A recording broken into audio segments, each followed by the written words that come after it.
So Ralph, thanks so much for taking a few minutes to talk to me today. My pleasure. I know that you go by the handle, the ethical hacker. Yeah. And I'm curious, like, it's a two-part question for you. What is an ethical hacker and how did you get that name? So to the first part of the question is, an ethical hacker is a term that kind of has stuck with what we call white hats, or people who are ethical in the sense of like getting permission to do the hacking is really the best way I can explain it. Working for a bank, for example, the bank is the one that's paying you to do it. The bank is giving you authorization to hack them. So that's what makes it ethical and legal. Where on the other side you have the unethical or black hats is more of the folks who don't do it with permission, and typically that's criminal. How it stuck and how I got the ethical hacker was I was one of the first to write hacking courses to teach this now 25 years ago. And there was a class with some government folks and some not government folks in the classroom, and I was teaching them about some tool, and one of the students said, "Oh, so I can hack my girlfriend with this?" And my answer was, "I'm not here to teach you intent, I'm teaching you how to use tools." And that same person said, "Oh, so you're like the ethical hacker." And this is before that term really kind of stuck. Unbeknownst to me, there was a journalist sitting in the room, you guys, and he wrote this down and wrote a story about it, and then it just stuck. And for a long time, I didn't like it, because within our world, it's sort of a oxymoron to say that, but it stuck, and now I've realized that it's actually a good thing, so. Well, so you were saying, I'm not going to teach intent. That seems like you're an amoral hacker, though. You're just like, well, you can use these tools however you want to. No, I mean, that's a good point, but what I would say was, a kind of my moral compass, told me that you don't, I said this in that class, was golden rule is never hack anyone you know, for any reason.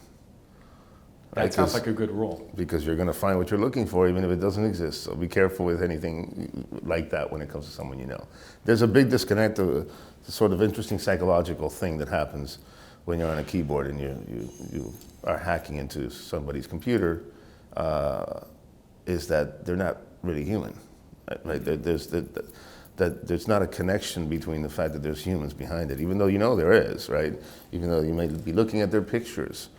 There's still a sort of a disconnect to the humanity of what it really means to be inside of somebody's computer. So interesting. Okay, so let's dig in a little bit and let's talk about data encryption, which I know is something you talk about sometimes, and how it applies to home users and identity protection, that sort of thing. What are we talking about here? Like encrypting storage, personal devices? How do you see that? So it's basically, the easiest way to put this is that you have encryption in transit, which is as you're requesting or sending information over, and encryption at rest, meaning your hard drive or the hard drive of the server or computer that you're requesting this information from. And it's important to do it in both places. And in fact, it's not only important to do it in both places, it's actually required by law, depending on where you are in the world, that encryption be used. And there can be, it's especially important with anything that's in your home, including whether it's your computer, your iPhone, your Android device, whatever it is. But then especially when it comes to cameras and anything that's what I call cyber-physical, because it's digital, but it really affects the physical. And that's one of the things I say is, we used to think that the opposite of the word physical is virtual, but it's not. In fact, we live in a virtual environment. Without the technology, you couldn't really get anything done. So this cyber-physical thing is very important. So for things like cameras and any kind of devices, smart home devices, it's especially important that encryption is being used both in transit and at rest, whether it's being stored on the cloud or being stored locally. So do you have any best practices that you recommend for people? I am a big proponent of consumers learning as much as they can about the devices that they're using and what they use, because most of it is left up to the companies that provide the devices that you buy, right? Most of it is done on their end, And they're supposed to be doing this well enough for you to just plug it in and use it. Most consumers are going to have a hard time understanding the difference between AES, 256, and so it's just a matter of them doing their research to make sure that the devices that they're choosing to use are they're using the right kind of encryption. Okay, and what are your thoughts about biometric security? Like there's Face ID and Touch ID out there now for personal devices, and those physical keys like YubiKey and thing, where it moves you away from having to remember passwords and that sort of thing. But is it inherently safer, less safe? What are your thoughts? In general, you should use multi-factor authentication, and there's a big difference between authentication and authorization. Even though most of the systems, whatever it is we use, you're being authenticated and authorized at the same time. But the use of biometrics, for example, in conjunction with other methods as well, is important. Is it more or less secure? To be honest with you, it's the same, because really if you're just targeting a password versus a thumbprint, you would think that a thumbprint would be more secure, but the truth is if everything is hackable, whether it's a thumbprint, whether it's facial recognition, whatever it is. But when you use multiple factors to be able to provide access, then that's really the best way to go. Okay. I'd love to talk a little bit about Wi-Fi because it is pervasive. Everybody has to deal with it. People have home Wi-Fi networks. For starters, are there any particular features, security features that people should be aware of when they're buying a Wi-Fi router or setting up their Wi-Fi? Yes, the biggest problem that people make is they buy it, they plug it in, and they leave it. They don't really change it. You'd be surprised at just how many people have default passwords. Oh, the default 001 or admin or whatever. That's the most common thing, believe it or not. And then the other is that, without really having an understanding, they'll just click on certain features that are either not necessary or don't turn on certain features within their routers that I would say would be more necessary. For example, using high encryption, using longer passwords, for example, not broadcasting their name so that it's not seen by people when they're just driving by. These are just very basic things that they could do to sort of harden their Wi-Fi, because then everything else is connected to it, right? So you talk about smart home devices, and everything is now then connected through their Wi-Fi. So that's the real, true single point of failure.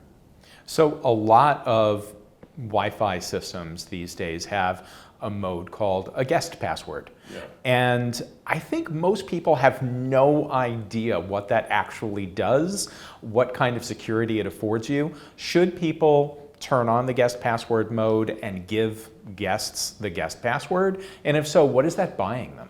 What it does, interestingly enough, is it creates a virtual network. So you have your Wi-Fi, let's say it's called, Forbes. And then you have Forbes Guest. And what it does is it basically separates those two networks so that if you're giving someone access to the Forbes Guest network, for example, they actually can't access your home devices. That's what it does. So it prevents them from getting access to smart home devices and things like that. And any other, computers that you may have, or your cell phones, basically whatever, in a home environment, for example, the family and everything that they use, their TVs. I mean, nowadays you'd be surprised there's like 15, 20, 100 different, light bulbs that are smart light bulbs. So all this stuff is connected to the home. The guest network would be, they can't see any of those devices. So interesting. Okay. And then the other thing that's absolutely ubiquitous these days is public Wi-Fi. At the airport, at Starbucks, wherever you go. What is the relative security, safety of logging into a public Wi-Fi system? Is that something people should do, and what shouldn't they do when they're on those networks?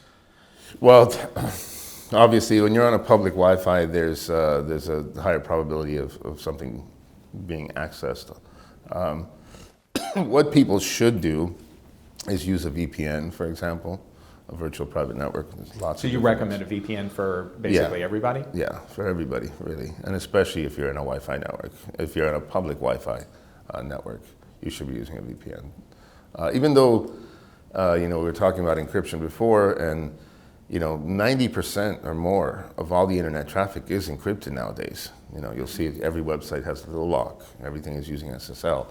So even though most of what your requests are, website, is going to be encrypted, email, all of that, which before wasn't, when you're in a public network, it's very easy for hackers to be able to sort of man in the middle is one of the ways that we put it. So using a VPN definitely will. And what is the man in the middle exploit? That's basically where you pretend to be the Wi-Fi, you connect to the Wi-Fi, and then they connect to you. So everybody's really connecting to me, and then I'm passing that traffic through to the real Wi-Fi. So I go to Starbucks and I set up a fake Wi-Fi Yes. Off of my laptop, and people are connecting to me. Correct. And then I can see everything. So that's one way that even with the use of encryption, I could still fool your phone or computer to think that I'm actually the one, because I'm the one providing the encryption keys in that man in the middle. So I can still read your passwords, I can still read your emails, I can still see your requests to websites and logins. And that's the danger of public Wi-Fi. So something else that has really changed a lot in the last decade or so is the rise of online storage, cloud storage versus local. I'm old enough to remember when I would store everything on my hard drive. I'd run out of room, I'd get a new hard drive, second hard drive. These days, I feel like almost my entire life is stored in the cloud. So can you talk a little bit about what kind of security bargain I have made? Is cloud or local better, if I can even use that word? What's the risks here? Yeah, I'm sure you've seen the little sticker that says, the cloud. It's just someone else's computer. But that's really what it is. Before, to your point, I remember that we had to store everything. In running operations for a company, you'd have to rent a rack, lease the servers, and this is all the way. Now it's just a matter of a click, and now you've got it on some online service that provides all of these services. For example, Amazon or any of these, Google. The thing is, now you've made, the good part of it is that in the past you would have had to deal with having, firewalls and IDS systems and all this kind of stuff. They have that in place. The cloud providers have all this in place. Great. So those layers of infrastructure security that normally you would have had to have and taken care of. So yeah, you would assume that that's good, that's better security. The thing is, what you put up there, whatever the application or the data is, that's on you, right? So, and nowadays, hackers are targeting the data. One of the things I've done a lot of work in Hollywood, and Hollywood used to say, content is king. Yeah, but data is the kingdom. So it's all data now, right? Everything from a movie to your financial information, everything now is digital. So the question of whether that should be on the cloud or it should be in local storage really depends on the data. What kind of data is it? And that's one of the things we don't really, as consumers, don't really think about, is to classify data, Classify, for example, even simple things like your passwords. You should not be using the same thing you use on social media for your bank. The same thing applies here when it comes to local storage versus cloud storage. Is it any safer? Again, it's not to say that it's safer on the cloud than it would be at your home connection. In certain cases, it would be actually safer in your local storage than it would be on the cloud. So it really all depends on the type of data that you're storing. So let me ask, are there certain kinds of data that in general you would recommend people keep this local or put this in the cloud? Are there types of data that you can kind of point to and say, do this, do that? Yes, I mean, in working with eufy, for example, for the last year and a half or so, it's interesting because what they do is they keep everything local. And they do have a cloud option, right? And you can either use the cloud, you use your local storage, or back up to the cloud. for example, that kind of data to me is something that makes a lot more sense to be local, right? Camera data, footage from these devices is, because I would not want that to be accessible by someone else because it's on the cloud, right? When it's at home, it's accessible only to the device, the owner. It's good to have the options of moving certain data to the cloud for backup purposes and whatnot, but I think that kind of data, because there's a lot of very personal data there when it comes to footage like that.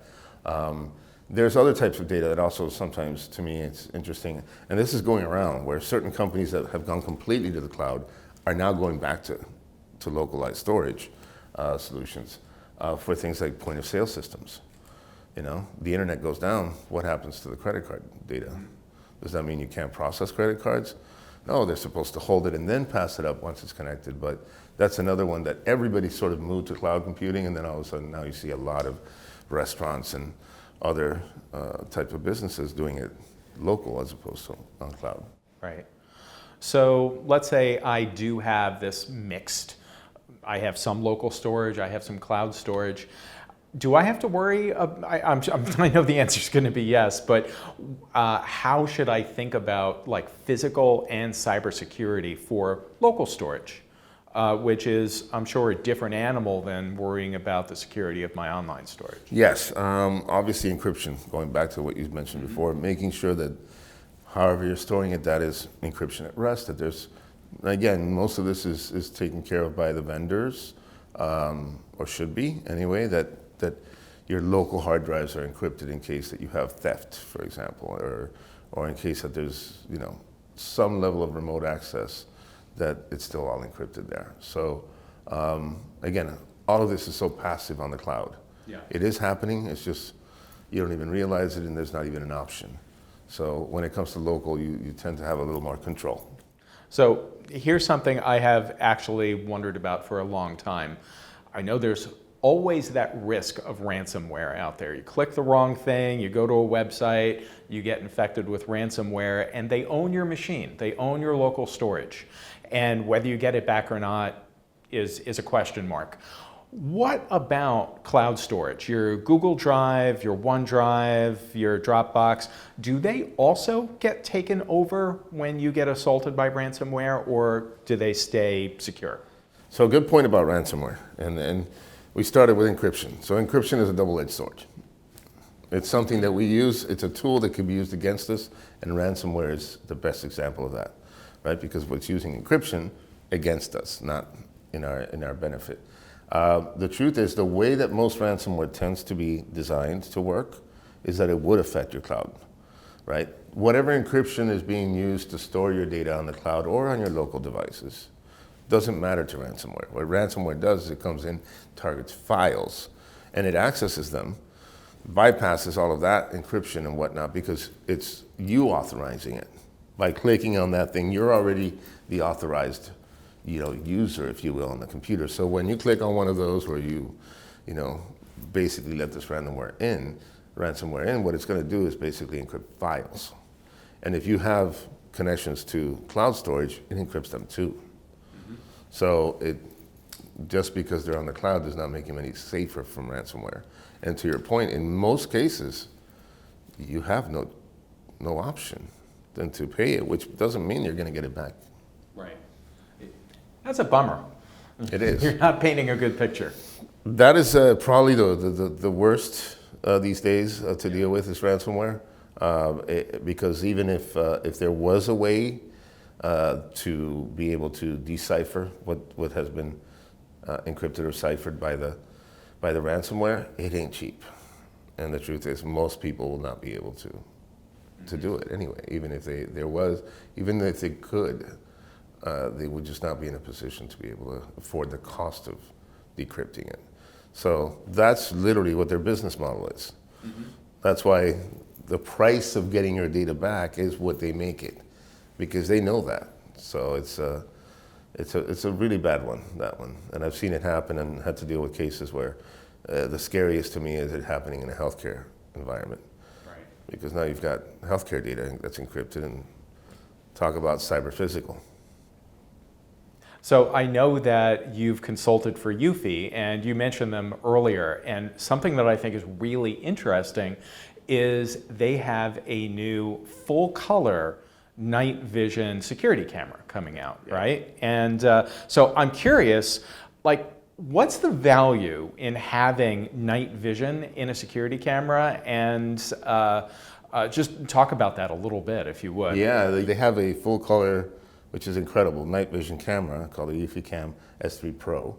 And it's, I still boggle by how they can get this kind of definition in color in a camera. And this is, like all of their products, it actually defaults to local storage, which is one of the things we talked about versus cloud storage. And it's important because you don't ever think about this, but when you, for example, want to involve law enforcement, what color was their hair, what color was their shirt, what color was their shoes matters when they're actually looking for a perpetrator of some sort of crime. So it's something that, again, I had never seen at this level of detail, especially in a consumer product. That's really interesting. That feels like a game changer. I didn't even think about that, but yeah, the first thing you think is like, what color were their clothes? Yeah. And now, you know, the old night vision cameras that I'm used to, you're just getting this muddy green view and all the clothes look the same. Exactly, and the you know, zombie eyes. Yeah. So this is actually pretty cool that they have this, and it blows my mind. I still wonder, how did you get this kind of color and definition in such darkness? So it is a game changer. Yeah. So let's keep going down that road. Aside from like a full color aspect like that, what other features or capabilities do you think are important for a home user that's setting up like a camera security system? Well, there's a lot of factors, but for example, that I've come across in testing a lot of their gear has to do with when you have multiple cameras and you have all of the different types of, you know, the door lock, and you have all of these different things. The kind of how they've kind of applied AI was very interesting in the sense that I can follow somebody come from the front door to go to the side door to go to the backyard to go all the way around, and it can stitch this together as a movie. So I'm not actually going camera, but that it's actually tracking the individuals. And at the same time, also kind of interesting stuff they've done with AI is natural movement, which can be a pain in the butt. What I mean by that is, especially for outdoor cameras where you have, you know, I live in Miami, and sometimes, you know, the trees are swaying, and that starts sending events and alerts because of that. That's also very interesting how they've kind of made natural movement not being something that's triggering alerts and so on. So they're really, really kind of looking at all of those different things to basically make the solution something that's a lot more, you know, user-friendly, if you want to call it that, but it's really just functional, more functional. But again, it's a matter of looking at all the things that you might need, for example, whether or not you have electricity in those places and that there's solar, the ability to put in an actual SIM card for data if you don't have internet in certain places, like a farm or things like that. So it's a matter of really looking at all of the different things that you actually need. Because for the most part, most people will just put in a Ring camera at the front door, or just, you know, but if you really want to have, you know, full coverage of your home, then that's where it's important to look at all these different features. Okay. So one of the things we've been kind of talking about through this whole interview in little splurts is personal information, personal security, that sort of thing. So I'd love to kind of address that more directly and think about best practices, that sort of thing. So what do you think are the most common ways that people's personal information can be and is compromised typically? Unfortunately, it's not them. It's where they put their information. Mm-hmm. Okay?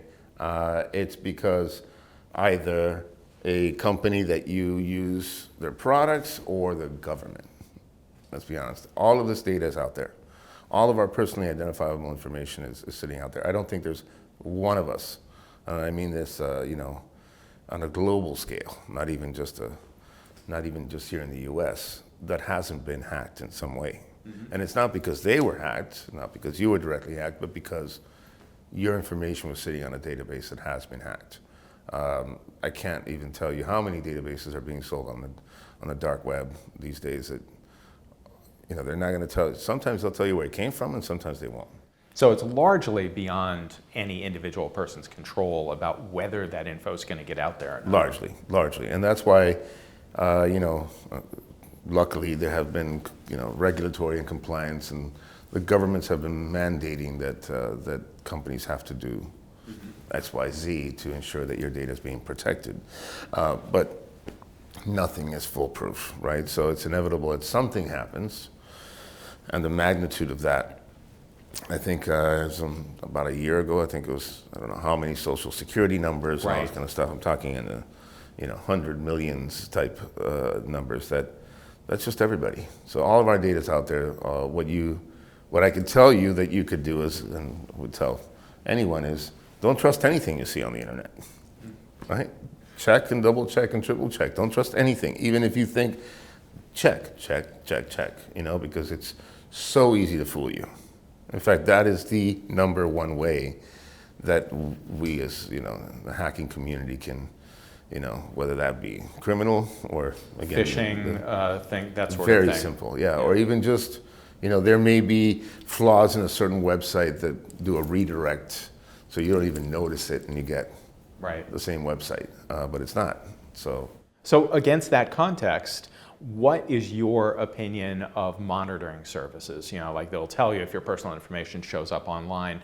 Do you think that's a value for folks? Should they invest in that? I think so. I think for the most part, it's a bit of a black box. Is my problem with a lot of these monitoring services, right? Is you give them all your information and then they do something, and they're supposed to come back and tell you. Now, the reason I say that is because I think there's some value to it, but what you're starting to notice if you, for example, use Google Chrome, is that that's now also being included inside of the applications that we use for free. So it really kind of depends on whether you want to spend that money, because generally they're doing a lot of these sort of, darknet type of things where they come back and tell you, hey, your password has been compromised. The monitoring services have some additional stuff that they do that is of value, and that is your home address and things like that they try to scrub from the internet, which is not easy. Once any kind of information gets publicly out there on the internet, it's very difficult to scrub it. Yeah, and I know there's a lot of different levels here, because there's everything from finding out that a password has been published online, all the way up to suspecting your identity's been stolen, and even finding out that someone's run a credit check that you never asked for. Exactly. What kind of advice do you have for folks? Like, what do they do? How do they know if their identity's been stolen, and what should they do about it? Identity theft is a real serious problem. Obviously, it's because certain pieces of information were made accessible. Like, for example, here would be your social security number. Name, at the end of the day, your name and address and email address are something you give away every day, right? Whether it be in a business card or whether, so is that really PII? Not really, but then it gets into some other things like social and other factors that would be the things you need to be able to be someone else. And once they actually start using that information, you're pretty screwed, to be honest with you. It becomes very difficult. Then you can get, what a lot of people will do is get one of these monitoring services, but that doesn't really make it better, because it doesn't really stop the problem. It can't stop them from continuing to do, like you said, credit checks or attempting to go buy a car using your name. All of those things, it will not stop it. It just becomes really a problem for you, because then you're going to have to be the one dealing with, okay, I have to lock this card, unlock the card so I can use it. I have to do this, I have to do that. So there's really no good answer for you on that one. When it comes to identity theft, I hope it doesn't happen to you. That's also a bummer. I have one last question for you. And I think this one's kind of fun, because this goes to the kind of best practice advice people have been hearing for decades, literally. So everybody knows they're supposed to have a strong, unique password, capital letters, lowercase letters, numbers, symbols. And commonly you hear the advice, you should change this password frequently, every 3 months, 6 months, whatever. Do you think that the strong password advice, strong unique password advice is still good? And do you agree that you should change those passwords on a regular basis, or is that old advice and no longer a best practice? I mean, the best practice today is that you don't even know your own password. Okay, you have these password generators, they're now being built into everything, right? From your laptop to your phones that does this, because in that way, it's a strong password, yes, it's using all of those things, like multiple characters, it's very long, there's other reasons too that, that it's also kind of interesting. Should you be, for example, in a foreign country where they go, give me your password. You don't even know your password, right? So that best practice is something, for example, hackers have used for a very long time, and I mean the criminal ones. So that if the feds bust down the door, they go, here's a laptop, I don't know my password, right? You have to find that device, we talked about those before. You have to find that thing that actually holds the master key. I think that that's actually those policies are still in place by many companies. Change your password every 30 days, use minimum of 16 characters with uppercase, lowercase, and all this kind of stuff. But I don't think that's very effective, to be honest with you.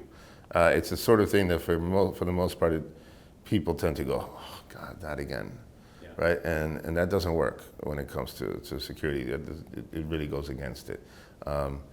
I think that we're coming soon to a time where we won't need to worry about the password at all, right? We have enough pieces of technology inside of our devices to be able to verify that it's us, right? And then use those as a mechanism to access whatever data we need to access, as opposed to worrying about the passwords. In fact, the passwords are also a vulnerability, because that's a mechanism that's often used as forgot password. And they take over somebody's email and use that to then change everything, right? So multi-factor authentication is also key. One of the things I have long advised people is those security questions, like your mom's maiden name, what was your first pet?